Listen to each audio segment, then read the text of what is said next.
jalalli kee ana soko midagni kee soko bareedni kee soko baguma kiyyana taate ansumaan ankora shaggeen xiyya dhufte kunno bashannanuunarra otoo kulandeesse haati kan akka kee dhoksaa kan hin qabne ifa jalalli kee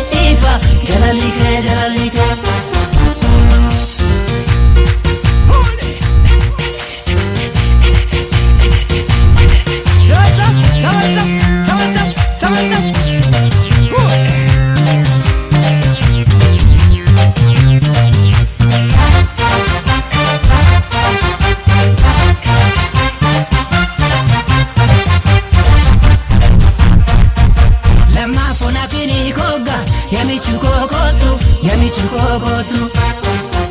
kophee jetanan si eega wannaati jaalatu bishaan waraabaa jedhi hubboo badhuu baay'ee aduu sin eega jaalalle qarree gubbaa taa'e silaa kaman faarse maalo kamannisaa iduman argatu shaggeen jalalli shii qubsa